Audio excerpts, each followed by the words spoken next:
Bienvenue sur Top Invest, la chaîne des tops d'investissement. Ici, on parle essentiellement d'entreprises de qualité. Alors, on va commenter rapidement les résultats financiers ici de M6, histoire de voir à peu près si on reste sur la même tendance que les dernières vidéos. Ok, vous savez à peu près que M6, on savait à peu près que c'est un business qui crache du cash, mais également on sait que c'est un business qui va avoir tendance à rencontrer des problèmes dans le futur, notamment par rapport à la concurrence dans le secteur du streaming. Je sais qu'on a le segment radio, etc., mais ça reste en concurrence avec la publicité. Ok, enfin, pas qu'en concurrence avec la publicité, mais voilà, elle est en concurrence avec les différents acteurs ici dans le segment du streaming, du divertissement, notamment par rapport à la publicité. OK? On va directement sur cet article-ci. Je rappelle que on n'achète pas une entreprise en se basant sur un article. Vous allez lire les rapports financiers, écouter les conférences call avant de prendre une décision d'investissement. OK? Après, ici, nous, on va présenter les chiffres, on va juste présenter les chiffres, histoire de poser à peu près les bonnes questions. Et si l'entreprise vous intéresse, vous lisez les chiffres, vous lisez les rapports financiers afin de faire parler ces chiffres-là. OK? Parce que, comme je l'ai dit toujours, je peux faire à ce que les chiffres racontent exactement ce que je veux. D'accord? Donc faites très très attention.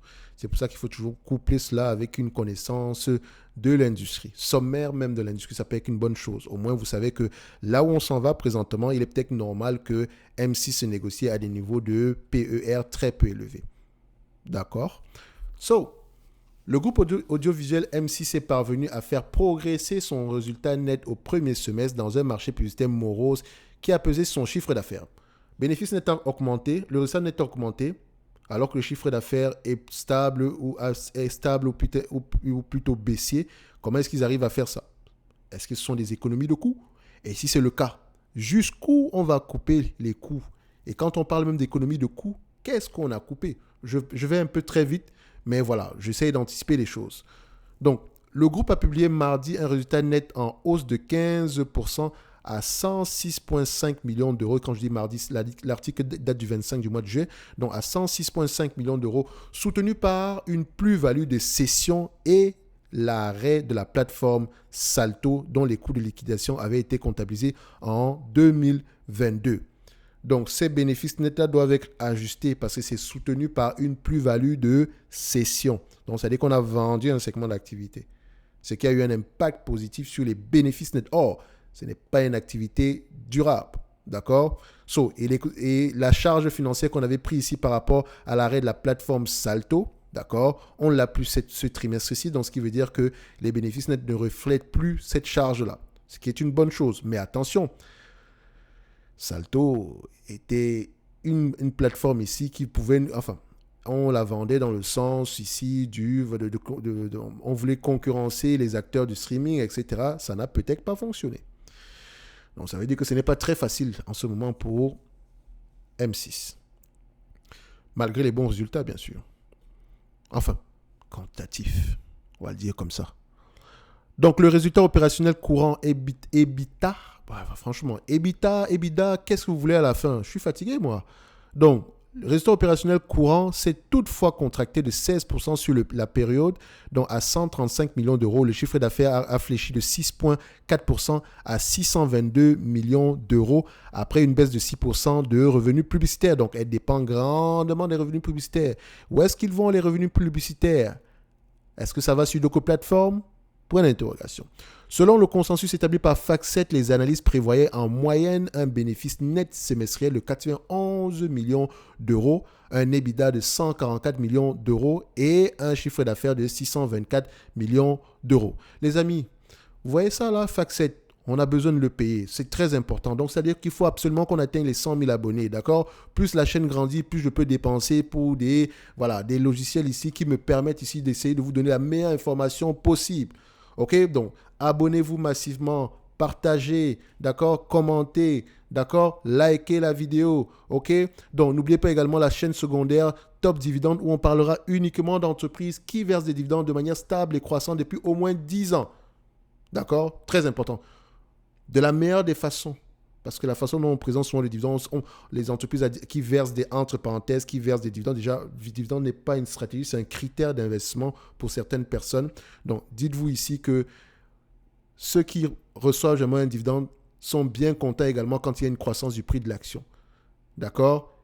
celui qui vous dit ici qu'il est bien content de recevoir des dividendes alors que le prix de l'entreprise ne fait que baisser, il vous ment. Parce qu'à la fin de la journée, techniquement, il perd de l'argent. Enfin, tout dépend de son prix d'acquisition. Donc, il faut toujours faire un 360. Étudier les éléments quantitatifs et surtout, regarder les éléments qualitatifs. OK? Très important. Enfin, ça, c'est votre travail, les éléments qualitatifs qualitatifs. De temps en temps, je parlerai d'éléments qualitatifs sur les entreprises qui, moi, m'intéressent. Mais attention, ça ne sera pas forcément sur cette chaîne-ci. OK? Parce que ça demande la lecture. Bref, Top Dividende est là. Abonnez-vous également massivement. OK? Pour ceux qui sont intéressés par les dividendes. D'accord? So, on continue.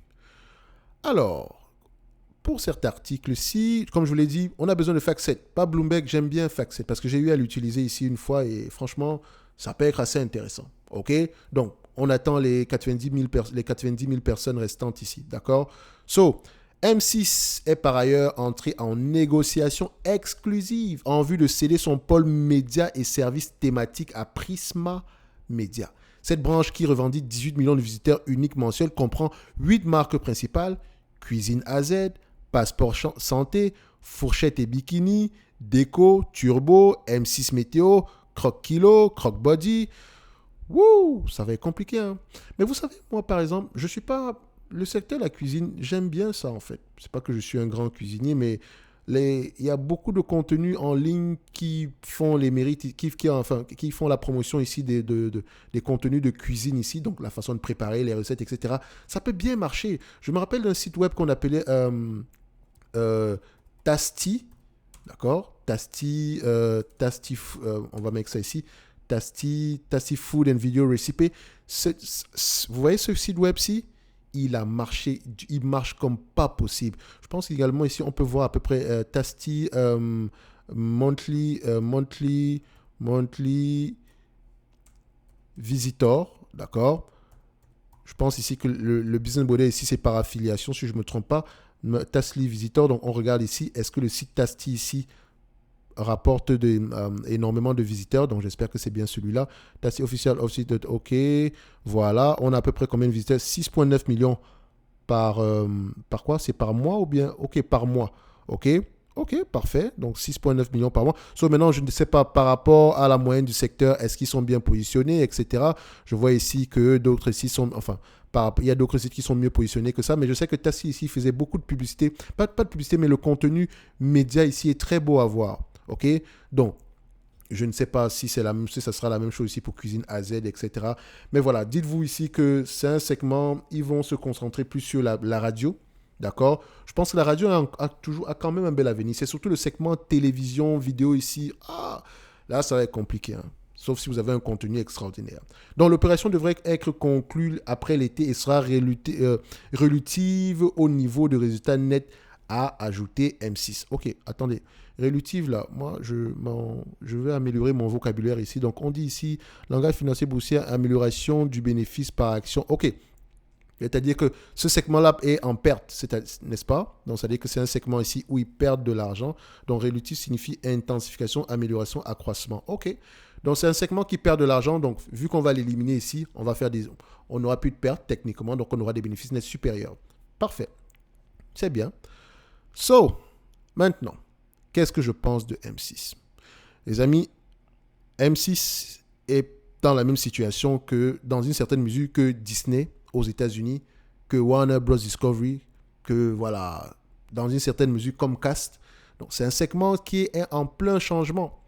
Le first mover advantage, c'est Netflix. Donc, Netflix, elle dort sur ses deux oreilles pour le moment parce qu'elle a à peu près embrassé le streaming avant tout le monde. OK? Et aujourd'hui, pendant que les autres sont en train d'investir massivement pour l'infrastructure concernant le streaming ici, on se rend compte que Netflix ici a déjà une place très dominante. Et on se rend également compte qu'on n'a pas besoin de 40 000 services de streaming. Donc, comment est-ce que M6 va faire pour s'en sortir? Moi, je ne sais pas. Mais je sais que dans M6, moi, j'aime bien le segment radio. C'est également une entreprise bien gérée, hein, ce qui peut être un avantage stratégique, comme on le montre ici dans la formation concernant ici, comment lire les rapports financiers. Donc, la bonne gestion est un avantage stratégique, mais ce n'est pas un avantage stratégique durable. OK? Donc, dites-vous que bonne gestion, c'est bien, mais il faut encore quelque chose qui donne à peu près à votre entreprise un élément unique. OK? So, ici, en termes de net income, comme je l'ai dit, faites attention. Je ne dis pas que M6 c'est un value trap ou quoi que ce soit, mais les multiples que vous allez payer ici doivent refléter les dangers actuels dans cette industrie-ci. OK? Je sais qu'elle a tendance à avoir des free cash flow très peu élevés. Des PER très peu élevés ici, mais c'est une entreprise qui a des free cash flow bien plus élevés que les net income. Donc techniquement, on va vérifier le marché paye combien de fois les bénéfices, les free cash flow pour cette compagnie ici, et retenez que c'est un rendement. Actuellement, il paye 10 fois en moyenne. Sur les 20 dernières années, on est à peu près à 10 fois. Donc, il a tendance à payer des multiples très peu élevés. Et qu'est-ce que M6 fait avec cet argent? Elle verse un dividende de 7,78%. Elle a les moyens de le faire. Mais je pense que M6 devrait racheter ses actions. Elle le fait, mais très timidement. Elle devrait racheter ses actions massivement. Est-ce qu'elle a un niveau d'endettement assez élevé ici? Elle a du cash net. Donc, je pense que, vu qu'elle a la capacité de verser bien plus que son date de jeu pour le moment, bien sûr, elle a la capacité de verser près de 10% de rendement en termes de dividendes si elle le voulait, mais elle ne le fait pas. D'accord? So, je préfère qu'elle rachète des actions que de continuer à augmenter les dividendes. Vous voyez également aussi que le bénéfice par action aura tendance à être plutôt stable. D'accord? 1,70 ici, par là. Donc, si on a 1,70 à 10 fois les bénéfices, on ne s'attend pas à plus que 17 euros. Et encore, 10 fois les bénéfices, c'est gentil, hein? Pendant ce temps, on a le dividende, etc. Donc, quand on achète une entreprise à 10 fois les bénéfices qui n'a pas de dette ici, on s'entend que, voilà, si pendant 10 ans, elle a au moins ce niveau de bénéfices net-là, on récupère notre argent à partir de la 11e année ici, on dort sur nos deux oreilles parce que tout est gratuit. Dividende ici, le rendement sera aux alentours de 100%. Quand je dis rendement, 100%, parce que vous avez déjà récupéré vos sommes de départ. Bref, moi ici, je pense que M6, ça reste assez intéressant quantitativement, mais ça vient également avec des petits soucis, comme je l'ai dit. Si vous êtes prêt à supporter ça, allez-y. Mais également, je sais que ce n'est pas une entreprise qui aura tendance à avoir une grosse partie dans mon portefeuille. Mais voilà, c'est un business ici qui peut également faire l'objet ici d'une OPA. D'accord? Donc, pour moi, M6 reste toujours intéressante aujourd'hui, mais vous savez que c'est en plein... Il y a beaucoup de changements dans cette industrie-là. Donc, faites attention. N'allez pas vous baser sur le PER, etc. Ça sera très rare qu'on paye plus de 10 fois les bénéfices ici. D'accord? Ça sera très, très rare. OK? Donc, c'est la raison pour laquelle je veux qu'elle rachète massivement ses actions plutôt que de continuer à distribuer. Le dividende ici, il est safe. Donc, ne vous inquiétez même pas par rapport à ça. En date d'aujourd'hui, elle verse un dividende à peu près... Elle a à peu près un prix à 12,86 €. On s'attend à peu près à la fin de l'année à 1,70 € ici, d'accord, d'ici 2023. Et on vous demande de payer à peu près, disons, 13 € on vous demande de payer 13 € pour une entreprise qui a la capacité de vous reverser ici 1,70 €. C'est 13% de rendement. Encore, et l'hypothèse sous-jacente ici, c'est la pérennité du 1,70 € minimum. Donc, vous voyez ici que en termes de prévision, en 2023, on s'attend à 217 millions.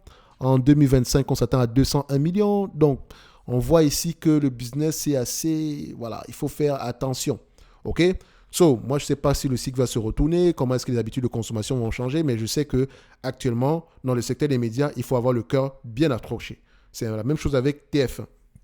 Et quand un segment est en difficulté, il vaudrait mieux qu'il consolide. Or, en France, c'est de plus en plus compliqué de consolider le secteur d'activité. Bref, je ne vais pas revenir dessus. Dans tous les cas de figure, M6 en date d'aujourd'hui, c'est intéressant quantitativement, mais réfléchissez-y à 2 fois avant d'y aller. OK, un like, un abonnement, un commentaire, ça fait toujours plaisir. La chaîne secondaire également est là. Et n'oubliez pas dans la description de cette vidéo, si vous avez le service Top Premium ainsi que la Top Newsletter. Et comme je le mentionne toujours, il nous manque encore 90 000 abonnés pour atteindre les 100 000. Vous savez, j'ai besoin d'acheter FactSet pour vous. D'accord? Donc, permettez-moi de continuer à acquérir ici des plateformes qualitatives ici afin de mieux faire mon travail. Moi, je le considère maintenant comme ça, comme un travail. J'aime bien ça. D'accord? So, on se donne rendez-vous sur la prochaine vidéo. Merci.